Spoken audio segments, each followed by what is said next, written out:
നമ്മളെ സ്നേഹിക്കുവാൻ സ്നേഹിതനായ കർത്താവ് നമ്മുടെ കൂടെ ഉള്ളപ്പോൾ നമ്മളെ എതിർക്കുവാൻ നമ്മുടെ ശത്രുപക്ഷത്തുള്ളത് സാത്താനാണ്. അപ്പോൾ എന്തിനാണ് സാത്താൻ നമ്മുടെ ജീവിതങ്ങളിലേക്ക് വരുന്നത്? അല്ലെങ്കിൽ സാത്താൻ്റെ ഉദ്ദേശ്യം എന്താണ്? യോഹന്നാൻ 10:10 മോഷ്ടിപ്പാനും കൊല്ലുവാനും നശിപ്പിക്കുവാനും അല്ലാതെ കള്ളൻ വരുന്നില്ല. മോഷ്ടിപ്പാൻ, കൊല്ലുവാൻ, നശിപ്പിക്കുവാൻ. To steal, to destroy, to kill. To steal, മോഷ്ടിക്കുവാൻ വേണ്ടി അവൻ വരുന്നു. സാത്താൻ നമ്മുടെ ജീവിതത്തിലുള്ള നമ്മുടെ സമാധാനത്തെ മോഷ്ടിച്ചു കൊണ്ടുപോകും. നമ്മൾ കേട്ടുവച്ചിരിക്കുന്ന വചനങ്ങളെ സാത്താൻ മോഷ്ടിച്ചു കൊണ്ടുപോകും. നമ്മുടെ ചില സന്തോഷ നിമിഷങ്ങളെ സാത്താൻ മോഷ്ടിച്ചു കൊണ്ടുപോകും. നമ്മുടെ സമയം സാത്താൻ മോഷ്ടിച്ചു കൊണ്ടുപോകും. രണ്ടാമതായി, ടു ഡിസ്ട്രോയ്, അവൻ നശിപ്പിക്കുവാൻ വേണ്ടി വരുന്നു. എന്തൊക്കെയാണ് അവൻ നശിപ്പിക്കുന്നത്? നമ്മുടെ കുടുംബ ജീവിതത്തിനകത്ത് സംശയങ്ങൾ കൊണ്ടുവന്ന്, വഴക്കുകൾ കൊണ്ടുവന്ന്, പ്രശ്നങ്ങൾ കൊണ്ടുവന്ന് അവൻ നമ്മുടെ കുടുംബ ജീവിതത്തെ നശിപ്പിക്കും. അതുപോലെ ഒരു മനുഷ്യൻ്റെ ആത്മീയ ജീവിതത്തെ നശിപ്പിക്കും.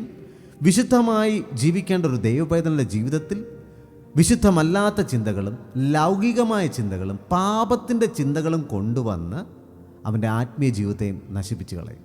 അതുപോലെ ദൈവം തന്നിരിക്കുന്ന ചില അനുഗ്രഹങ്ങളെയും സാത്താൻ നശിപ്പിച്ചു കളയും. മൂന്നാമതായി, ടു കിൽ, കൊല്ലുവാൻ വേണ്ടി സാത്താൻ വരുന്നു. നമ്മളെ പാപത്തിൽ വീഴ്ത്തി അവസാനം ആത്മീയമായ മരണത്തിലേക്ക് നയിക്കുവാൻ സാത്താൻ വരുന്നു. എന്നാൽ ഈ ഭാഗം പറയാത്ത മറ്റൊരു കാര്യം കൂടെയുണ്ട്. നാലാമതായി, ടു അട്രാക്റ്റ്, നമ്മളെ വശീകരിക്കുവാൻ വേണ്ടി സാത്താൻ വരുന്നു. അവൻ വശീകരിക്കുന്നത്, അവൻ്റെ ഒരു ഉദ്ദേശം എന്ന് പറയുന്നത് ഒരിക്കലും ദൈവത്തിൻ്റെ മക്കൾ യഥാർത്ഥത്തിൽ ദൈവം ആരാണെന്ന് തിരിച്ചറിയരുത്, അല്ലെങ്കിൽ യഥാർത്ഥമായിട്ട് ദൈവത്തെ ആരാധിക്കരുത്. യഥാർത്ഥ ആരാധന എന്താണെന്ന് ദൈവമക്കൾ അറിയരുത്. അതുകൊണ്ട് സാത്താൻ ഒരു കാര്യം ചെയ്യും. വ്യാജമായ ആരാധനകളെയും ആരാധന രീതികളെയും ശരിയാണെന്നുള്ള ഒരു ധാരണ നമുക്ക് തന്ന് വ്യാജത്തിലേക്ക് നമ്മളെ വശീകരിച്ചു കൊണ്ടുപോകും. അതാണ് വെളിപ്പാട് പുസ്തകത്തിലും അന്ത്യനാളുകൾ വരുമ്പോൾ അന്ത്യക്രിസ്തുവും മൃഗവും കള്ളപ്രവാചകനും ദൈവത്തിൻ്റെ മക്കളെ വഴിതെറ്റിക്കുവാൻ വേണ്ടി വരുന്നത് അങ്ങനെയാണ്. അതുകൊണ്ട് സാത്താൻ്റെ ഉദ്ദേശം ഇതാണ്: വേറെ എന്തിനേയും ആരാധിച്ചോ, പക്ഷേ ദൈവത്തെ ആരാധിക്കരുത്. എന്നാൽ ഈ സാത്താനെ നമുക്ക് എങ്ങനെ അതിജീവിക്കാമെന്ന് ചോദിച്ചാൽ, പിശാചിനോട് എതിർത്ത് നിൽക്കുവിൻ, എന്നാൽ അവൻ നിങ്ങളെ വിട്ട് ഓടിപ്പോകും.